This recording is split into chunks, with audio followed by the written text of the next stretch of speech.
vamos a hablar del texto de Guthrie, el paso del mito al logos, y para eso está bueno arrancar hablando del hombre prefilosófico, antes de que se cree la filosofía, antes de que nazca.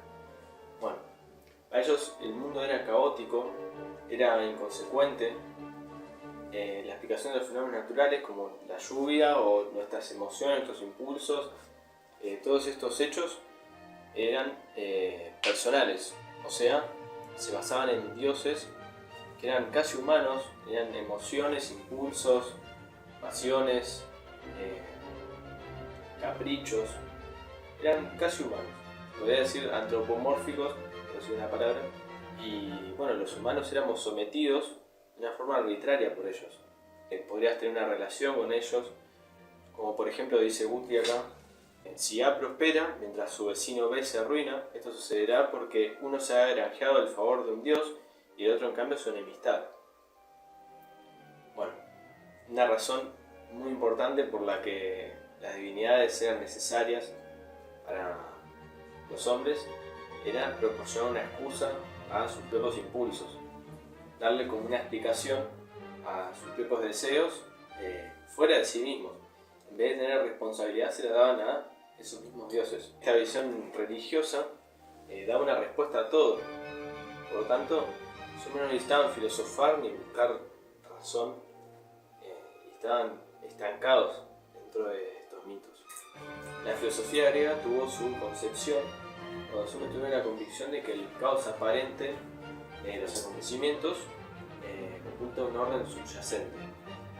Es decir, que no se basa en unas deidades caprichosas como los dioses de la mitología, sino fuerzas impersonales, como la razón. El nacimiento de la filosofía consistió en abandonar esas soluciones mitológicas, cambiar la fe religiosa por la fe en el mundo visible que esconde un orden racional, inteligible, o sea, comprensible por nosotros. Esto es el cambio del mito al logos, de lo personal a lo impersonal. En este momento las causas de la naturaleza pasan a ser buscadas dentro de sus propios límites, o sea, utilizando la razón misma, la razón humana autónoma. No necesitamos acudir a dioses o a mitos, sino con nuestro poder innato ya podemos llegar a darle una razón. Bueno, este cambio de mentalidad y el nacimiento de la filosofía sucedió en Mileto, en el siglo VI a.C. Y bueno, Mileto era una ciudad portuaria considerada metrópoli, ya era un centro de comercio muy importante, tenía conexión con la Mesopotamia, Egipto, Asia Menor e Italia. Bueno, brindando una variedad de culturas y dando un espíritu más secular. Es decir, no solamente veían la propia religión de Grecia, sino también la de los demás estados. Entonces, daba una apertura mental esto. Bueno, tenían un buen pasar económico de este comercio y un nivel alto de vida, lujoso, y un gobierno autocrático, una tendencia humanística casi materialista. Todo esto permitió el ocio, que es la madre de la filosofía. Y a diferencia de los imperios teocráticos vecinos, como estos países que mencionamos antes, en las ciudades griegas no había una imposición religiosa. Por lo tanto, esa libertad para especular estaba ahí y abrió el pensamiento para que se comience a filosofar. Una parte muy importante para aclarar es cómo los griegos heredaron técnicas de Egipto y de Babilonia, como por ejemplo la geometría y la astronomía, pero las elevaron a un nivel superior, a otro plano. Los pueblos mesopotámicos no tienen interés en la ciencia en sí, sino en la realidad práctica que llegan a dar. Por ejemplo, los egipcios medían los impuestos con sus ciencias matemáticas y los babilonios podían predecir eclipses por la religión. cambio el griego le preguntó por qué, de una forma desinteresada, simplemente por amor al conocimiento, sin un fin práctico. Este interés por las causas llevó a una generalización y el descubrimiento de las formas, o sea, que estos conocimientos sean aplicables a todo y no solamente para algunos casos específicos. Por ejemplo, la triangularidad. Los egipcios estudiaban a los triángulos por la medición de los impuestos, pero los griegos estudiaban la triangularidad de las cosas. Era ya una forma de la triangularidad. Podía ser aplicada a cualquier tipo de triángulo y en cualquier caso. Cabe aclarar que los primeros filósofos, tales Anaximandro y Anaxímenes, fueron sumamente importantes para la historia a suponer y tener la certeza de que había un orden subyacente sin tener pruebas. O sea que justamente se podría llegar a un orden con la razón sin haber tenido una prueba antes de eso. Fueron pioneros y además ellos empezaron la búsqueda del arjebo, el fundamento que daría una explicación a todo, al orden. Por ejemplo, Tales dice que es el agua, Anaximandro dice que es una cosa indefinida y Anaxímenes el aire. Bueno, esto no está aclarado en el texto, pero es un dato. Bueno, con esto ya doy por finalizado el tema del paso del mito al logos o personal e impersonal. Bueno, Guthrie resumidamente explica el comienzo de la filosofía, la creencia mitológica del hombre prefilosófico, para explicar los diferentes fenómenos tanto internos como externos a nosotros en forma de excusa. Cómo nos controlaban de forma arbitraria y caótica estos dioses, pero que luego se dieron las condiciones ideales para empezar a filosofar, o sea, la ciudad de Mileto. Y cómo los primeros tres filósofos tuvieron la fe en que había un orden racional detrás de los eventos, el logos. Así que este es el paso de mito a logos. Arnold Gehlen fue un filósofo y antropólogo alemán. Arnold Gehlen, frente a un panorama en el cual las diferentes ciencias empiezan a tomar al hombre como principal sujeto de interés, plantea la antropología como algo de mayor interés y que cada vez tendría que estar estudiando más. Él primero hace un repaso por los diferentes puntos de interés de la antropología, como por ejemplo la antropología física. Dice que este enfoque nació queriendo encontrar las diferencias entre las diferentes razas, cómo es que estas estaban compuestas y cómo es que estas eran etnográficamente diferentes. Por eso se dice que la antropología física después termina derivando en la etnografía y en la genética.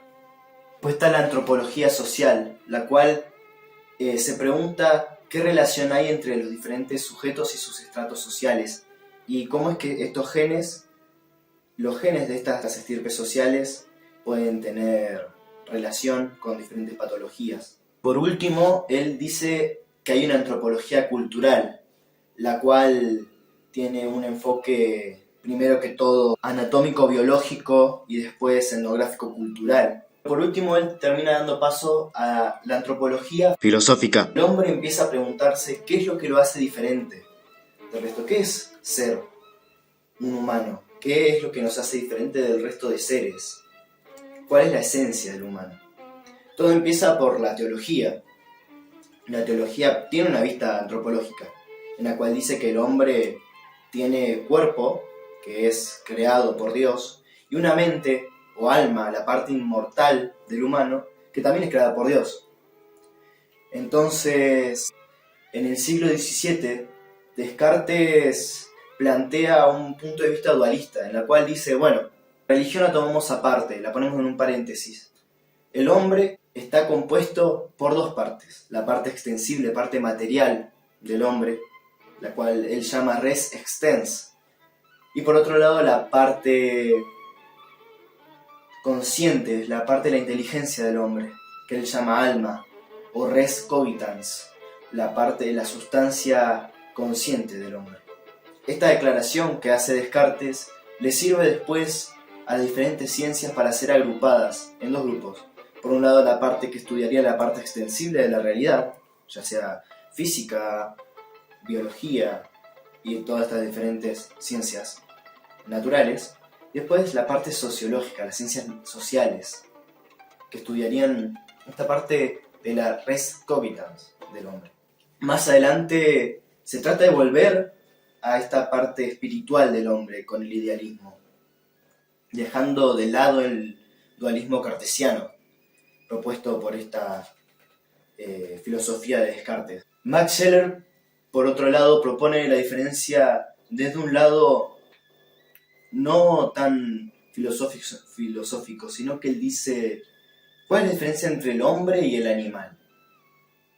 Y él dice, el humano es un animal, pero sustancialmente somos diferentes del animal, ya que él dice que el hombre está compuesto por el cuerpo, o sea, la parte física, la mente, nuestro cerebro, nuestras capacidades cognitivas, y el espíritu. Él dice que este espíritu vendría a ser la capacidad del humano de desligarnos de lo biológico, es decir, de sacarnos de este sentido de pertenencia a la supervivencia. Igual Galen dice, este modelo sigue siendo muy dualista, sigue siendo muy parecido al dualismo cartesiano. Entonces, él propone otra idea, lo que él vendría a llamar su postulado de la acción. Galen dice, y cito textualmente, el hombre es un ser práctico, que no puede sobrevivir si no es transformando la naturaleza en algo útil para la vida. Él dice que el hombre está esencialmente identificado por la acción. ¿Qué sería la acción? La capacidad humana de modificar su ambiente o adaptar el ambiente a él. Porque al estar desprovistos, como él dijo antes, de capacidades de supervivencia, necesitamos modificar el ambiente para que se adapte a nosotros en vez de adaptarnos nosotros a él. El hombre, al ser un animal desprovisto de instintos o adaptaciones físicas como garras, pelaje, o etc., necesita recurrir a cambiar, a generar herramientas, a generar cultura en general para poder sobrevivir. Luego Galen dice que el hombre sí tiene capacidades físicas, adaptables, quizás no innatas, como por ejemplo un animal que ya nace y dentro de unos meses o una semana ya puede estar caminando o valiéndose por sí mismo. El hombre, en cambio, no. Cuando nacemos seguimos estando en un estado, se podría decir, semi-embrionario, en el cual seguimos siendo muy dependientes de nuestros padres. Pero justamente acá reside nuestra ventaja. Al no tener tanto tiempo en gestación y al exponernos al ambiente, aprendemos mucho más rápido y tenemos un potencial de aprendizaje infinito. Que no nacemos sabiendo por ahí cazar o jugar al fútbol o no sé, pintar. Podemos aprenderlo y esto es lo que recibe nuestra adaptabilidad y nuestra capacidad de aprender del ambiente. Galen también plantea que debido a esta naturaleza en la que buscamos cambiar y adaptar el ambiente a nosotros mismos, el hombre es inherentemente caótico, ya que no tenemos fijaciones. Por ejemplo, al no poder encontrar cosas que sean susceptibles a nuestro cambio, tratamos de crear mitos o explicaciones en las cuales, por ejemplo, le demos una explicación a estos acontecimientos no adaptables por nosotros, como por ejemplo la muerte. De ahí que todas las culturas a lo largo de la historia hayan desarrollado creencias teológicas, dándole explicaciones a estos fenómenos no modificables por nosotros. Justamente al no tener fijaciones, como dije antes, el humano necesita estructuras sociales, instituciones, ya que al no tener instintos preexistentes necesitamos algo que nos contenga. Eso sería entonces la moral. Por lo tanto, la moral pasa a ser, si queremos decirlo, una contraposición al instinto, algo que nos ayude a nosotros a guiarnos. Galen termina haciendo un repaso de las diferentes concepciones antropológicas y cómo es que muchas de estas terminan siguiendo un patrón en el cual el hombre es dos partes, siempre se sigue una dualidad. Esto para él no representa totalmente nuestra naturaleza. Él trata de dar una nueva concepción en la cual se tenga en consideración estos dos aspectos, pero no como algo contrario o algo que no pueda existir simultáneamente, sino que se puedan integrar y poder dar paso así a un lado donde se integre lo social del humano, en lo que se integre esta capacidad de crear cultura, de poder explicar cómo es que al final del día el humano siempre termina modificando al resto y también modificándose a sí mismo al interactuar tanto con la naturaleza como con el resto.